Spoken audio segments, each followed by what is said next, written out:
Okay, I think we can start.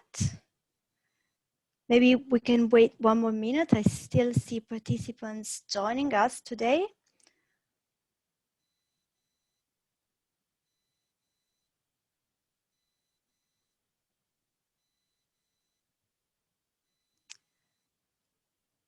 Okay, so good afternoon or good morning or good evening, everyone. A big welcome to you all to our event on water diplomacy, a tool for climate action, hosted by Adelphi and the IHE Delft Institute for Water Education. My name is Beatrice Mosello. I'm a senior advisor at Adelphi.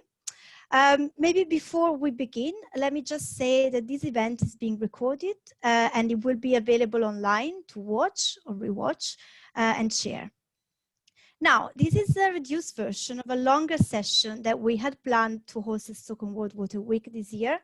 Don't have to explain to you why this is no longer possible, but let me say we're very grateful to the Stockholm International Water Institute for offering the opportunity to host this event at home in an online version, also making it possible for an even broader audience from all around the world to join us. And I'm just keeping an eye on the number of participants. We're now at 175, so very big audience today. So about this session, for those of you who are familiar with Stockholm World Water Week, you know that water diplomacy has been a recurrent topic in this forum.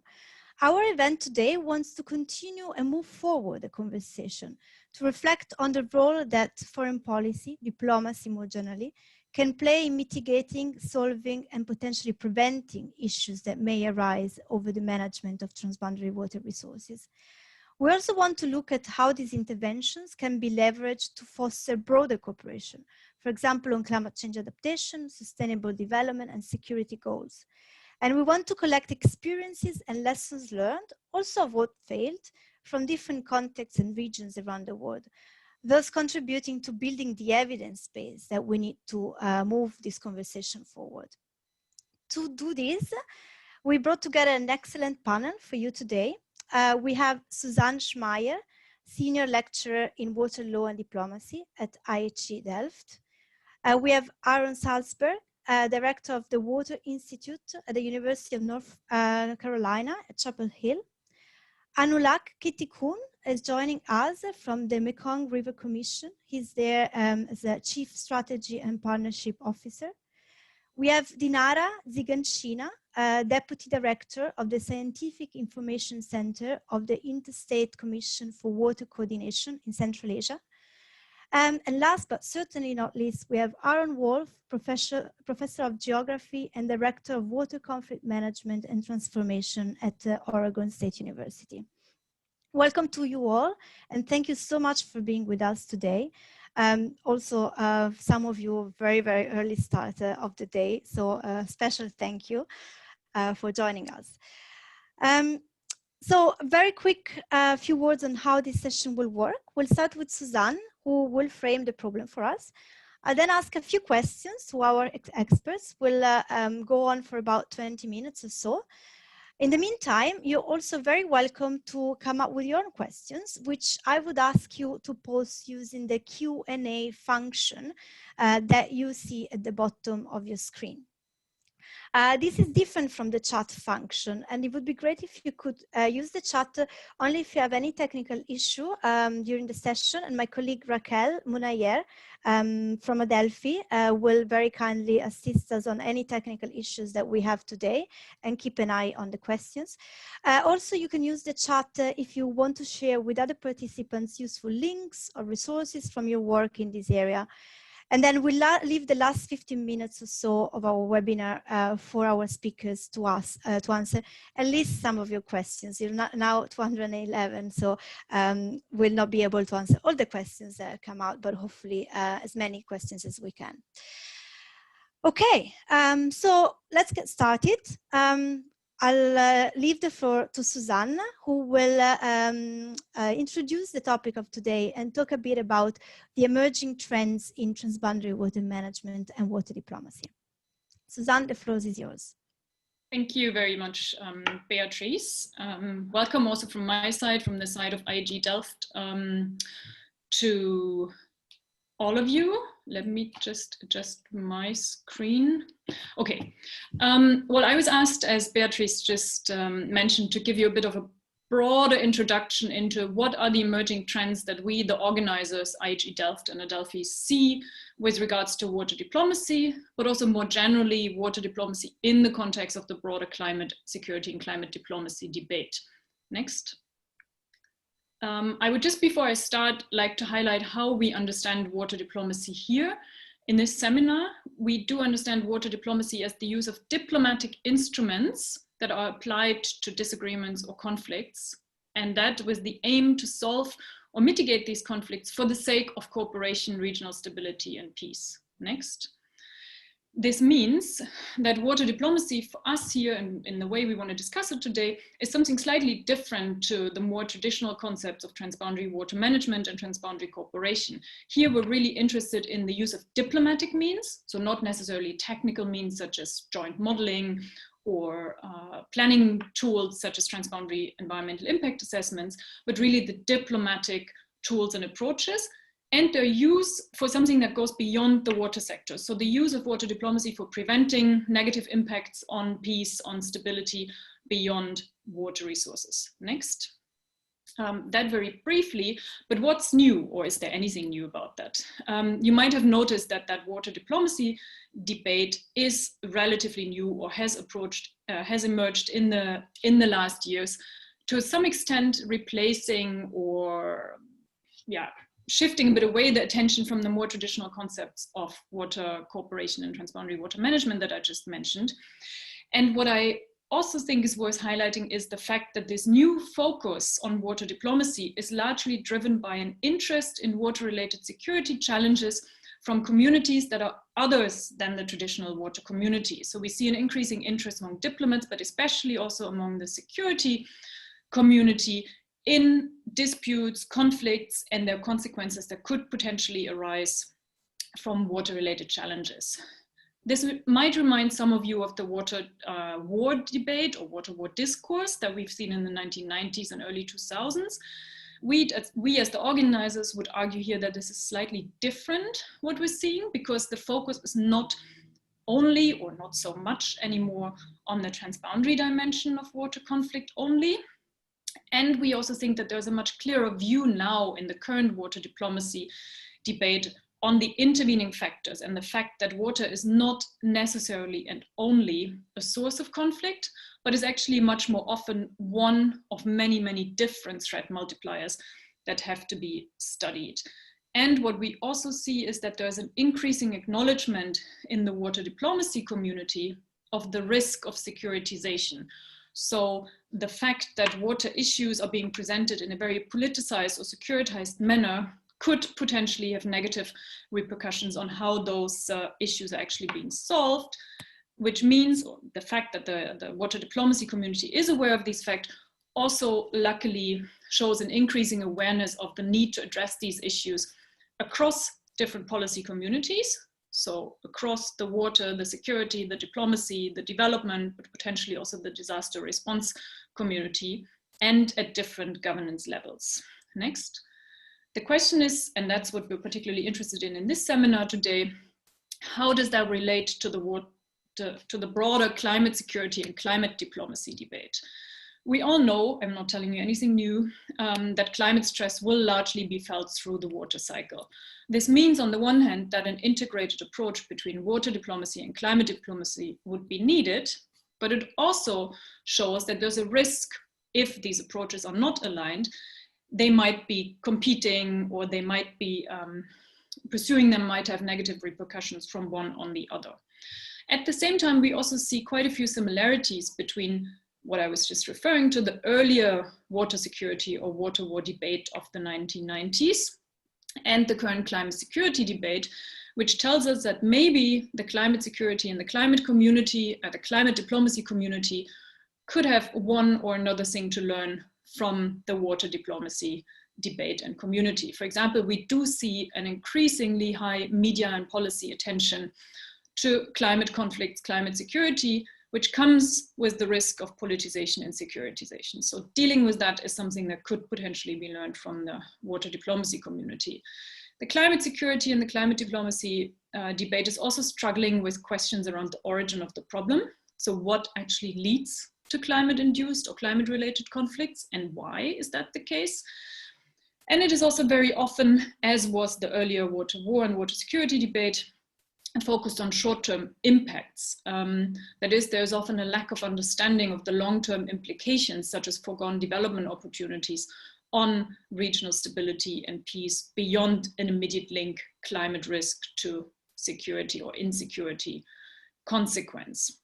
This means that, and that's our main argument that we want to advance here in today's session and discuss with the experts that are present, it means that there's a great potential for mutual learning from the smaller, yet already quite grown water diplomacy community and the climate diplomacy community. There's room not only for mutual learning, but also for increased cooperation and for a joint agenda in which water and climate diplomacy would supplement each other, would work together, all with the aim to foster broader goals beyond the water sector, as Beatrice was saying in the end, leading to sustainable development, to peace, and to security.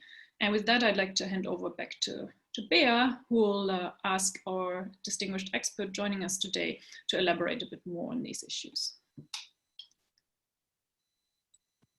Great. Thank you so much, Suzanne, for this great overview of how the concept and practice of water diplomacy has evolved since its early days until today, and very interestingly highlighting the similarities with the current debate around climate security and making the point that of the potential for mutual learning, cooperation, and joint agenda between the two. So what can this look like? As you rightly say, I'll turn to our experts here today to explore a bit more based on their experience, how this cooperation and potential for cooperation in other sectors as well can look like. So I'll start with Aaron Salzberg.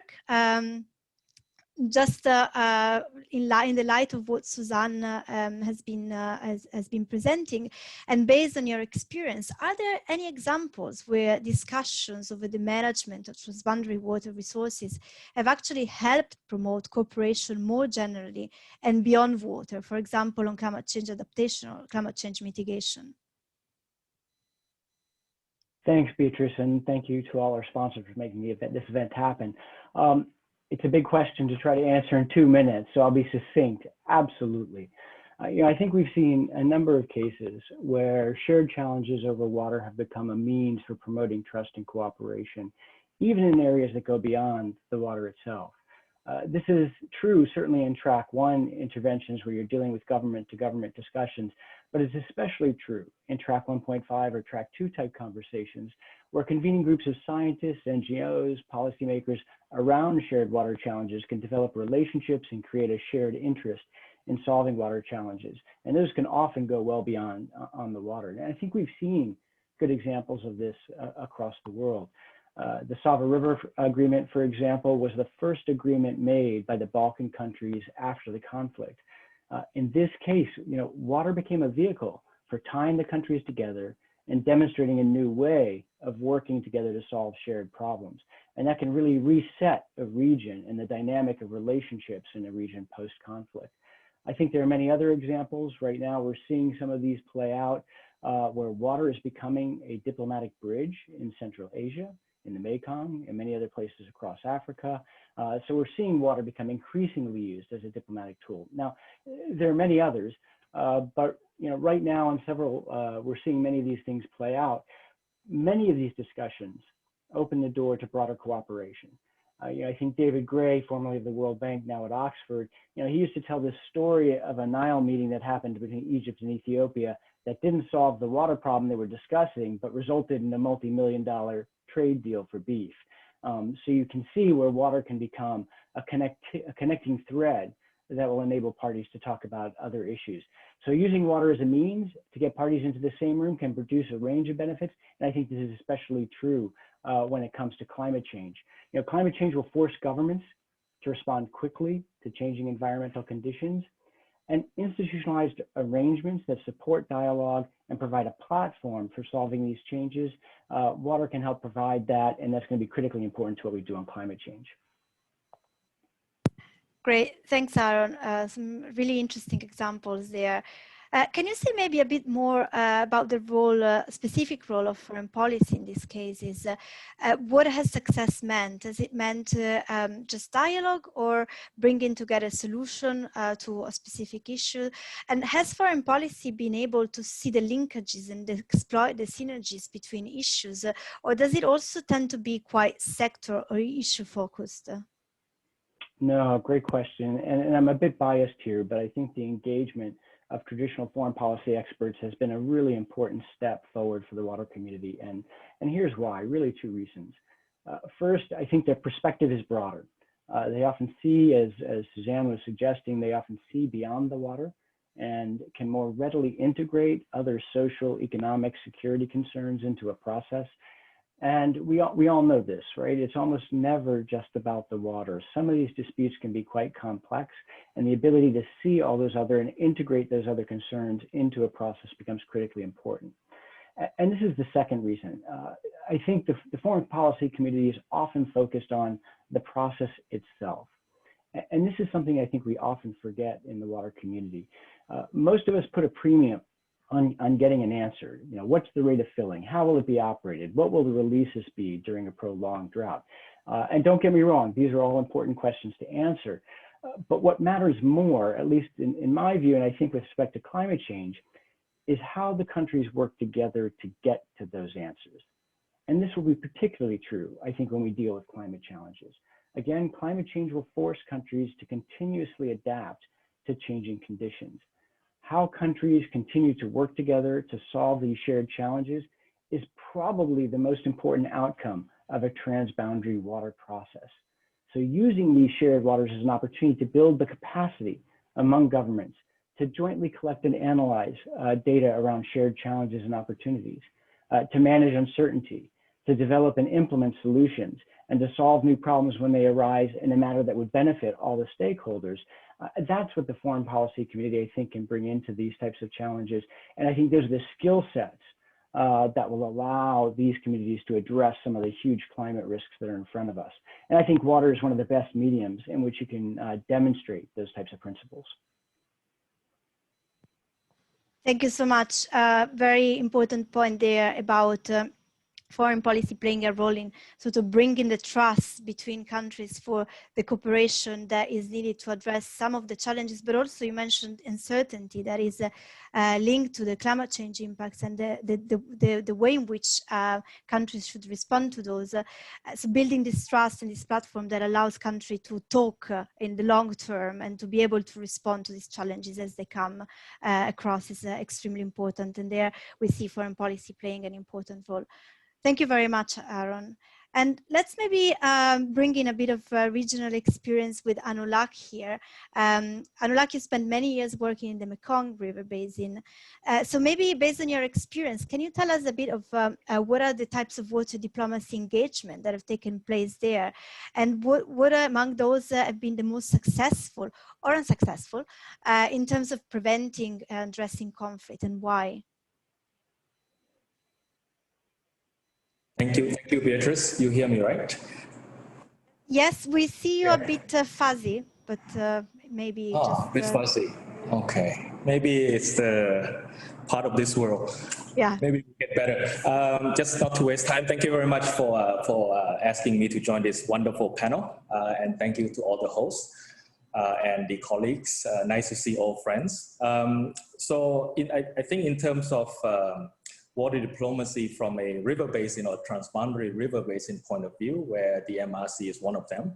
I understand, water diplomacy more holistically, partly because of my experience or my training as a political scientist, but also my experience toiling among the water engineers for the past 10 years. Is that, I tend to understand water diplomacy has sort of these four interrelated aspects. One is sort of the legal framework which allows an RBO like MRC to engage in water diplomacy. Secondly, the sort of the institution that is set up, including the platform to engage not only with states, but also amongst non-state actors. Thirdly, the strategic part, which is, how countries sharing a river basin, they make their own plans and projects. So there must be someone that try to optimize that from a basin-wide point of view. And finally, the technical part, which is the absolutely critical in terms of, putting out science, putting out data, putting out objective information for parties or for diplomats to negotiate. Otherwise, statements or NGOs or the media would just talk from fantasies. So from a water diplomacy point of view, I think all of these four things are very, very critical to support a successful engagement, and lacking in some of these aspects might, point to shortcomings in some basins. So in the MRC case, for example, we are lucky to have the 95 agreement, which is sufficiently broad, sufficiently flexible in terms of adapting to changes. For example, in the agreement, there's nothing about climate change, but now we're working on climate change. And the agreement is able to accommodate that new issues. And secondly, the institution that MRC has, allows us, of course, to provide legitimate platform for the states to interact, but it also evolved, right, to engage non-states, we engage stakeholders, we engage NGOs, private sector, etc. I mean, there's some ways to go there, but I think we have provided this forum. And thirdly, in terms of the strategic element, the MRC has produced things like the Basin Development Strategy, which aims to have some common understanding about the general direction of managing the basin. But I think one of the challenges is that we have not been able to produce, say, a basin development plan, which is, say, one forum where the countries can, or even stakeholders can discuss yes or no on a given, say, undesirable project from a country. So we have not been able to do that, which is maybe one gap. And finally, in terms of the technical part, I think with investment from the countries and development partners in the Mekong for the past 60 years, the MRC is well ahead of the curve in terms of knowledge about the basin. We don't always agree, and maybe we don't have to agree on the exact figures or numbers in terms of costs and benefits, but at least the countries or key stakeholders would agree on general trends, on general issues, and therefore would adapt or would adopt measures and recommendations to deal with those things. So we have seen that in the Mekong in terms of adapting big projects, for example, following recommendation from the MRC. Even though they don't agree whether fish will reduce how many %, or sediment has already reduced, or climate will change, therefore you need to build your dams or other infrastructure accordingly. So that's very important. And I think I will stop there.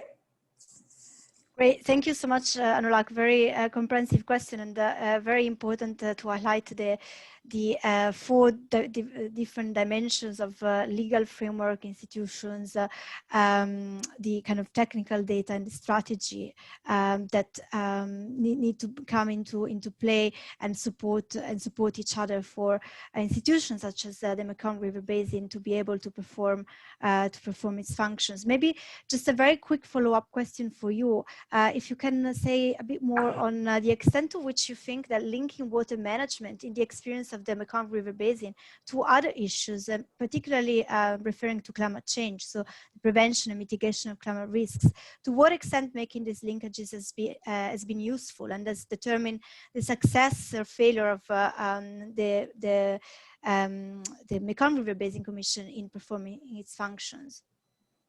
In the Mekong, the tensions and differences that have arisen so far have to do with sort of different opinions about development projects and things. As far as climate change, it's a critical issue for the basin, especially in terms of drought and flood. Now we hear so about drought a lot in the Mekong for the past 2 years, has been very dry. But our assessment point that, the climate will change and there will be more severe floods in the future, and the Mekong is not able to handle it right now in terms of our level of storage. For example, up to 15% is only being able to store in the Mekong. And when extreme flood comes, and say in the Mekong Delta, there's 20 million people, more and more affluent people that needs protection, etc. So the discussion around, say, both infrastructure and non-infrastructure options to deal with floods in the midst of changing climates in the future needs to happen. And some of these decisions will be controversial because you need to deal with trade-offs in terms of more storage, maybe more resettlement, loss of wetland, etc. But it needs to be made, and probably some of the things that we are talking today about, diplomatic tools can aid in that process of engagement of across the basin, because these should not be decided by one or two person alone. So that will be important. Great, thank you so much, Anurag.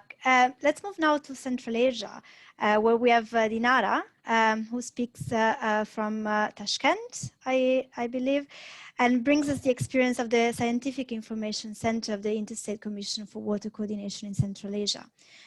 So Dinara, in your experience, what stakeholders do you think water diplomacy should bring to the table?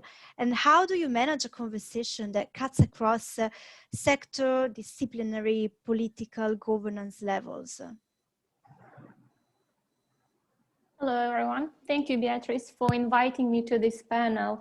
I greatly appreciate that we can share experience from the region also. Supporting what already Aaron said about the building trust, I think it would be beneficial for Central Asia to be more engaged in multi-level diplomacy and network-based interaction. I think it's very important to keep high-level political discussion, but those have to be supplemented by other tracks, such as a public policy tool, scientific diplomacy, and due to restricted time, I cannot discuss all the possible ways of doing this. I just would like to mention two aspects that I think was not received much attention in the context of Central Asia. First relates to subnational governments. Probably it's quite unusual to speak about subnational governments in the context of Central Asia, which mostly associated with very centralized decision-making system. But I was witnessing myself very prominent role of local authorities and basin organization in dealing with transboundary water management issues on daily basis. And also local authorities were present in the meetings of our commission. For example, the representative of the local authority of Kazakhstan very actively engaged in discussion in the meetings of Interstate Commission for Water Coordination. They not only voice their concerns, but they're also part of seeking solutions. So somehow they already into this diplomacy discourse in some respect. And another area that I think will be changing quite soon relates to Uzbekistan. We see the reforms in Uzbekistan that decentralize power and financial resources to local authorities, and which also affect water and land management. And now, for example, basin water authorities are financed from local budget, not from budget of the Ministry of Water Resources as it used to be. And they're more closely connected to local authorities. And as I mentioned, they were always involved in technical, operational water management as water managers, right? But they are not so much involved in diplomacy-related practices. And I think we have to find a way how to bring them also to this discussion through the borders. And I think it's important distinction that Susan mentioned between transboundary water management and diplomacy tools. And the second aspect that I would like to focus on, it relates to bridging the divide between science and policy and enhancing regional research capacity. Unfortunately, too many good advices now comes to the region from outside the region. And local scientists hardly find their ways for communicating their insights. And I think it's pity. I think somehow we have tools, and I think to deal with this. Together with partners from the Netherlands and also network of basin organization of Central Asia, Caucasus, and Eastern Europe, we propose to establish multidisciplinary expert platform for water security, sustainable development, and future studies. That this kind of regional think tank that will help to mobilize local capacity and to identify trade-offs and formulate new innovative approaches for policy making in the region that will bridge between different sectors, between the different countries, between different disciplines, as you mentioned. I think it's very important to have these scientists and researchers to feed into the process with their advices, and that it has to be locally owned. Thank you, Dinara. Very interesting experience that you bring from Central Asia, and really interesting to see the reforms and the shifting of responsibilities in the case of Uzbekistan, for example, and also the role of subnational governments playing, having a stronger voice in finding solutions also to some of these problems at a more localized level. And you mentioned the importance of multidisciplinary platforms and the importance of giving a voice also and more to local scientists. I was wondering whether you could just elaborate a bit more on when do you think, based on your experience, is it beneficial to bring in third parties actually to addressing conflicts or issues over water management, and what role can they effectively play in the prevention, mitigation of and resolution of these conflicts? What type of engagement tend to be more successful? I think third-party involvement is beneficial when it does not shift away the responsibility for action and inaction from the riparian countries. I think this is the most important thing.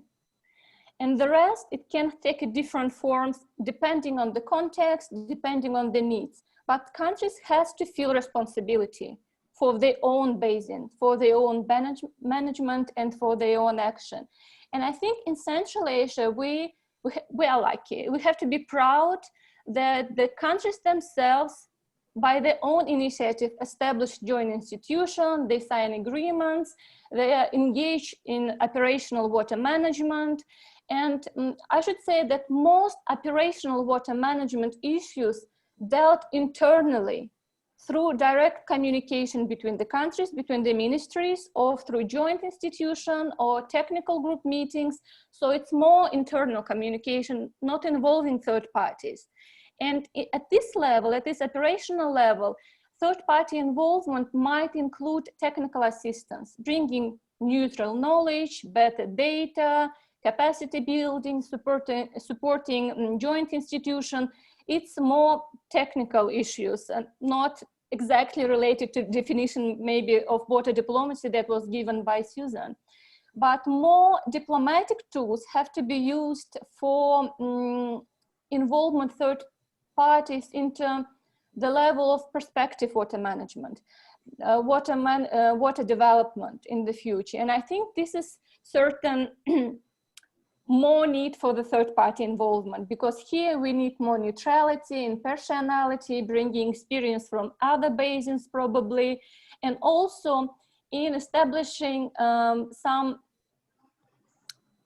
mechanism for promoting implementation and compliance, which will be beneficial when you build new agreement or new mechanism for water and energy exchange in Central Asia, certainly. So the third party helping establishing this implementation trust funds, for example, or payment or loan guarantees might be also very useful in addition to other possible engagement. And finally, what I would like to mention, going beyond the basin, but on now global level, I would like to point out and focus on the role of the UNEC Water Convention. I think it's very important, and for the Central Asia, I think they have very important role. They're playing very important role with the institutional framework of the UNEC Water Convention and extensive work that they're doing on promoting transboundary cooperation and now bringing climate change adaptation into the discussion. And implementation committee under the convention, it's also, on my view, excellent conflict prevention tool that uses the tools of knowledge, persuasion, dialogue to bring countries together and discuss themselves their problems. So it's not like a court who decide the case, but it's a kind of collectivity of the seeking solution together within the country. So this is my thought about involvement of the third parties. Great. Thank you very much, Dinara. Very interesting and very useful perspectives on these questions from Central Asia, but also beyond. And I really like the point about the kind of need to bring together lessons learned from other basins, mechanisms for promoting compliance, and how this debate within and outside the community at a global level can be carried forward. Aaron, Wolf, been very patient, listening into the other colleagues at a very early morning for you. You're a world-renowned water diplomacy expert with lots of experience working with international organizations, national governments, civil society groups across a wide range of water-related conflict and context. In your experience, what distinguishes basins that look like they may go to war soon over water, or conflict over water can come up, from those where there are disagreements over transboundary water management? And what role do you think climate change plays in exacerbating dividing lines within and between countries, so in kind of making conflict more likely? Yeah, thank you, Beatrice, and thanks also to the organizers, to SIWI and Adelphi and IHE Delft, where I should point out I'm also have an appointment. So with Susanna watching me, I want to make sure and mention that. And thanks for the question. I think in general, when we tend to look out at transboundary basins and anticipate either conflict or cooperation, we look at two sides of an equation. One is the rate of change within a basin, floods and droughts and economic development and population growth and so on. And then we have the institutional capacity that's designed to mitigate that change. And so if you have high institutional capacity, you can deal with a lot of change. And if you have hatred and a lack of agreements and no treaties or river basin organizations, it's difficult to adapt to change.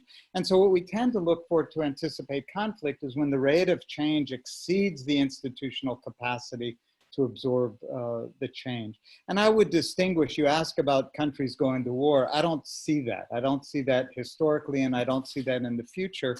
What I think the experience is that these kinds of things exacerbate tensions and bring maybe a political crisis point where there's a lot of talk about violence, but then precisely that setting is precisely what brings all of the things needed to resolve the issue. So it brings the attention, it brings resources, it brings diplomacy, it brings all the things that are needed to help resolve an issue. And so climate change, I think, feeds into both sides of this equation. We tend to want stability in our water management, and climate change is bringing more variability. And so we see a number of agreements that are based on a certain hydrologic regime, for example, and that hydrologic regime is changing. We see that here in the Colorado Basin, for example. And the other thing that climate change is doing, a lot of the world relies on snowpack to store water until it's needed. And in a lot of parts of the world, that snowpack or the glaciers are melting and not storing our water, which is causing people to build more storage. And so a lot of new dams in areas that maybe even haven't thought of dams for decades are now thinking of dams or building dams. And a dam is, by definition, one of the major changes that can be brought to a basin. And if there's not an agreement in place on how to deal with the impacts of a dam, that's one of the things that can bring tensions. Thank you, Aaron. Really important insights and observations here. Maybe just to follow up on what you mentioned, and I found really interesting and really appealing this idea that of the two sides and basically conflict or kind of tensions, to use a more appropriate term, tend to happen when the rate of change exceeds the institutional capacity to deal with that change. I think it's a very appealing way to put it. So in this context, how do we understand when foreign policy is needed to address these tensions, of these difficulties between different parties in managing or preventing tensions from escalating?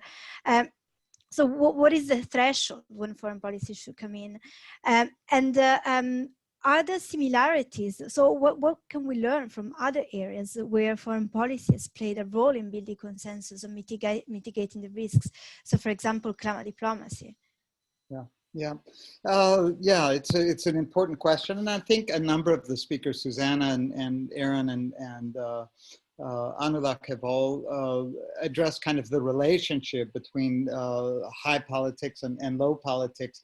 And I think I tend to see it as a relationship, as a feedback loop that can either be a positive feedback or a negative feedback. And so if I think, for example, of the Arab-Israeli peace talks that were designed in the 1990s, it was designed in two tracks, that there were water and a number of other issues that were multilateral, very practical issues that were dealt with regionally, and then bilateral agreements. These were the high sovereignty, flag, territorial issues that were dealt with. And as the two sets of talks went in parallel, they helped influence each other, again, either positively or negatively.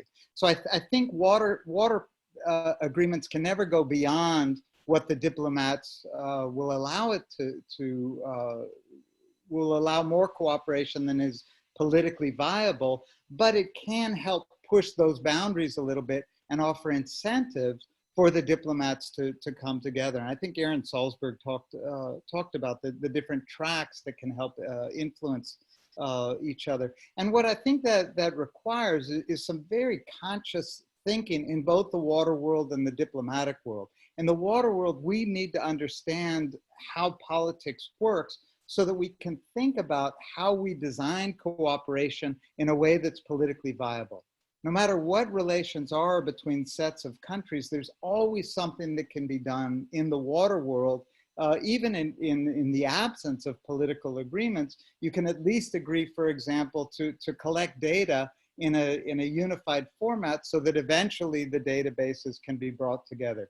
If you're thinking about developing a model for a basin, you can agree to build the model cooperatively rather than hiring somebody from outside to build it, so that the building the model itself helps to promote the relationships that are needed to help push the political echelon. So I see the two as feeding each other. And our task in the water world is to learn as much about politics as possible and bring in people like Aaron and Anulak, who have one foot in each world, to be able to help us design our water management in a way that helps induce cooperation. Great, thank you very much, Aaron. Really interesting thoughts there. Particularly in thinking how water agreements can push boundaries and offer incentives for diplomats to come together and also address other issues, while at the same time for the water community to be aware of how politics works. And hopefully conversations like this one will help kind of bridge these gaps and bring different communities together. Again, this was part of a broader event that we were thinking for Stockholm Water Week, where we were hoping to bring together different communities to speak about these issues in an interactive format, and we very much hope to be able to have this event and continue this conversation at the next edition of Stockholm World Water Week and beyond, of course. I'm aware of time, and I know that we are already beyond time. There have been a lot of really interesting questions coming in. If the speakers and the participants can spare 10 additional minutes, maybe we can just have a very, very quick round with a few questions that have come up, and maybe I'll throw some of them out there to you, and then you can pick up an answer, which one to answer. And just to mention that for all the participants and the speakers as well, that all the event has been recorded, and we will have a summary of the event being available online. They will also try to reflect some of the important points that the participants have made in the chat throughout the event. In terms of the questions, again, a lot of them are really interesting ones. I think there's a group of questions that look at the kind of link between subnational and national levels that could be interesting to explore. So how do we bring subnational governments more into the conversation?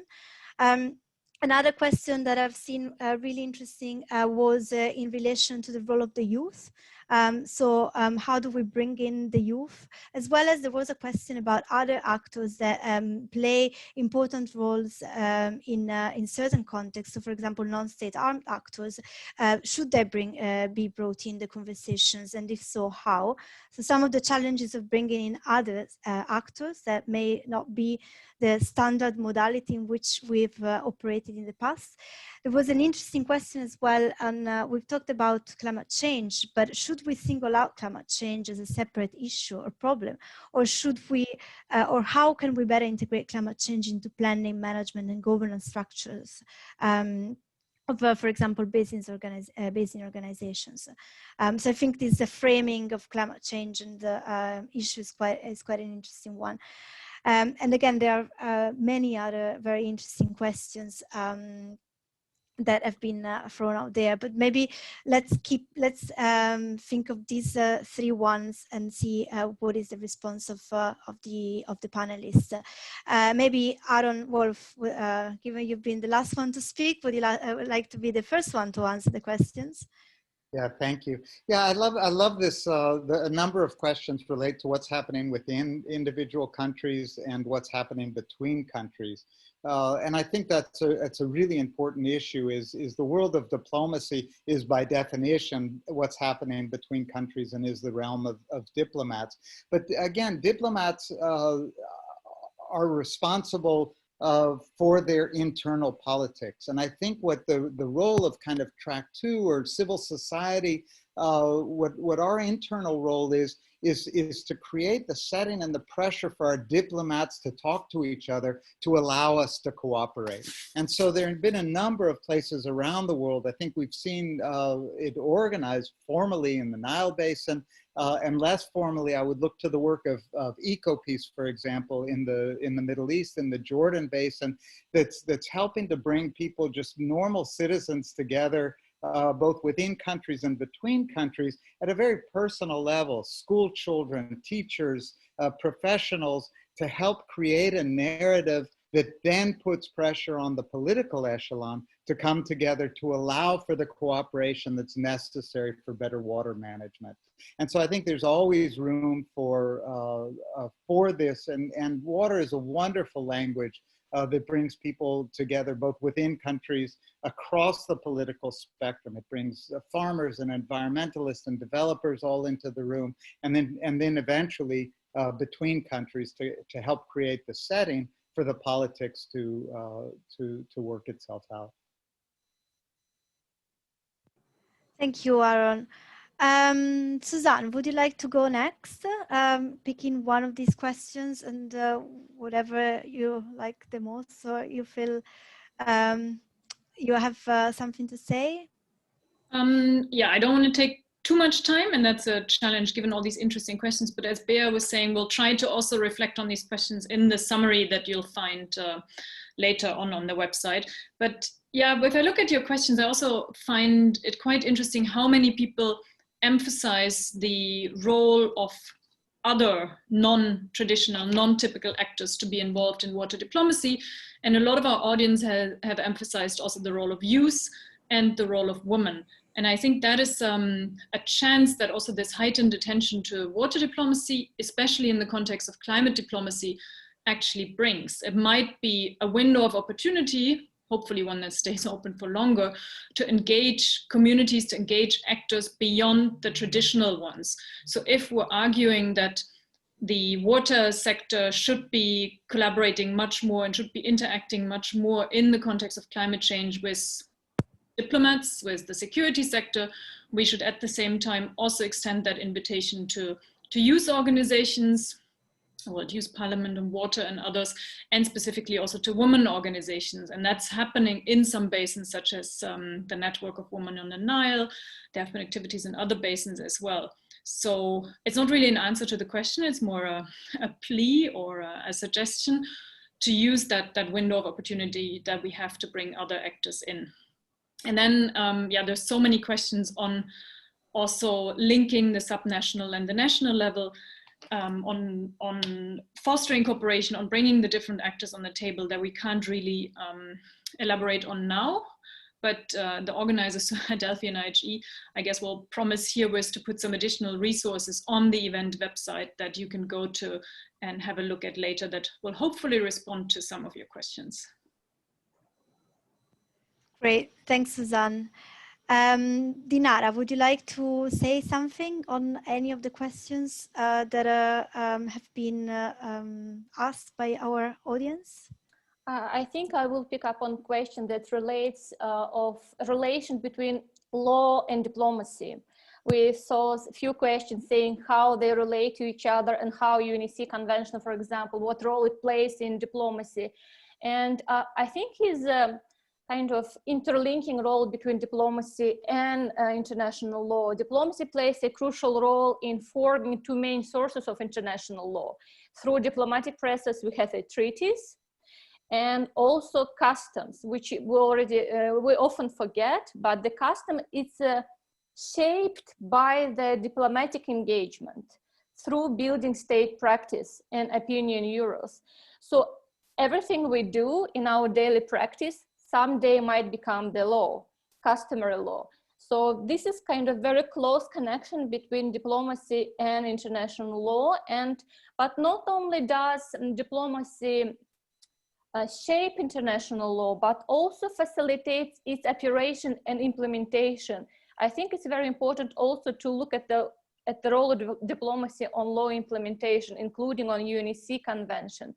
As to international law, I think what it does, it provides framework, it provides the boundaries within which we can operate, it empowers and limits the process of diplomacy, defining the boundaries for possible actions.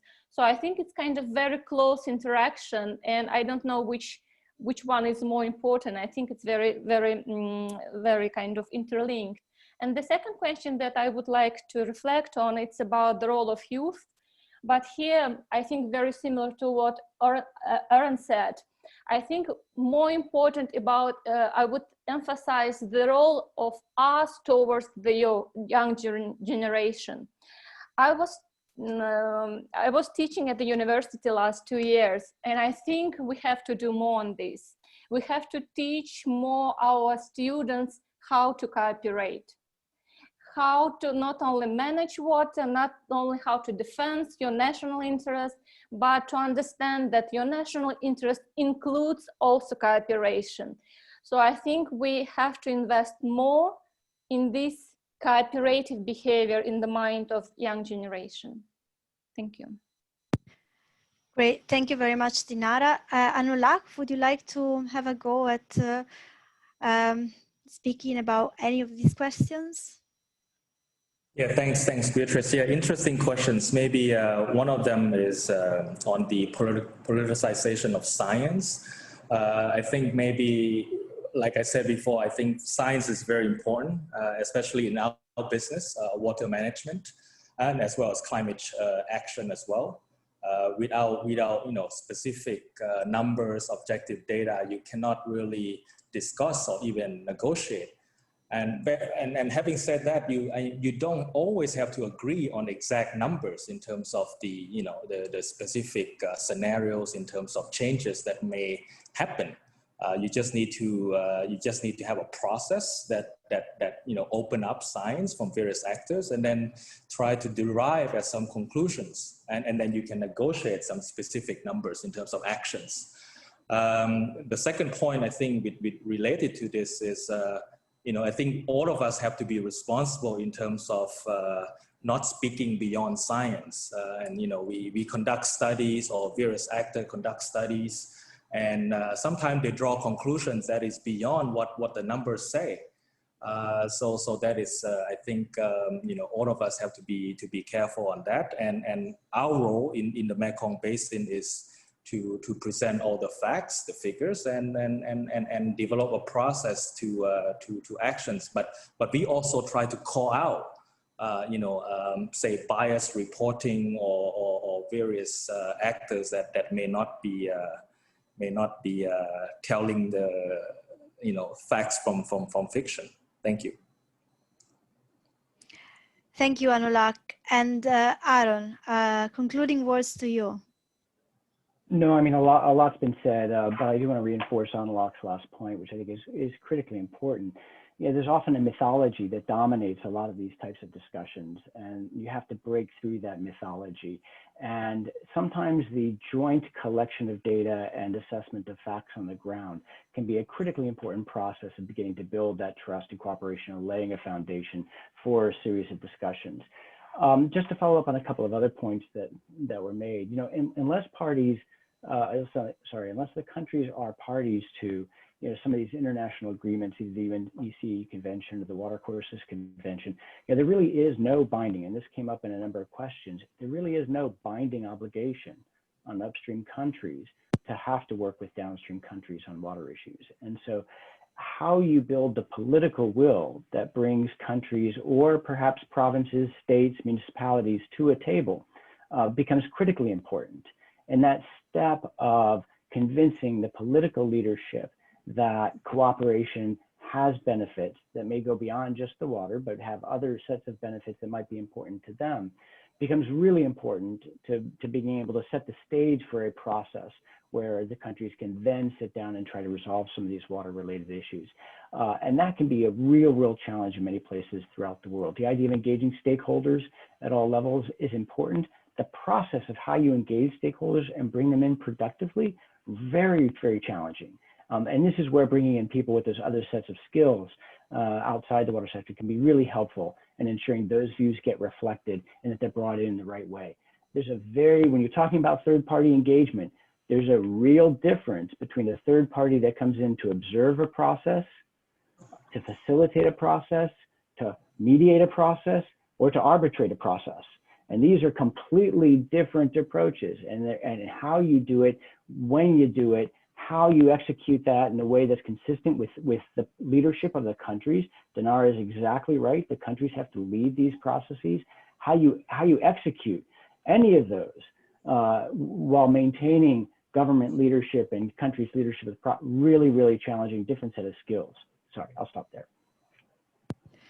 No, thank you so much. Amazing, great summary and great concluding ideas and thoughts for all of us to go home and keep thinking of and reflect in our work. We are only 15 minutes late, so not too bad. I've been big thanks to the speakers that had the very difficult task of answering to the questions in 2 to 3 minutes for each question. Not easy. Once again, we will produce a summary of the event. The video will be available online. I believe my colleague Raquel has shared the links of the website and the different channels that you can use to access all the follow-up material and video. Once again, a big thank you to the speakers. You've done an amazing job and in laying the grounds for hopefully what will be a conversation that we will be able to continue at the next Stockholm World Water Week, as well as before and throughout the year. Thank you to Suzanne and IHE Delft for co-sponsoring and co-hosting the event with us. And thank you to SIWI for organizing World Water Week at home. Thank you to all the participants. We had a great number of you and very interesting questions and engagement throughout the event. Thank you to Raquel for the amazing work setting up the event and taking care of all the organization and logistics. And hope to see you all very soon at another event. For now, enjoy the rest of your day or the end of your day, and have a great rest of Stockholm World Water Week. Goodbye. Bye.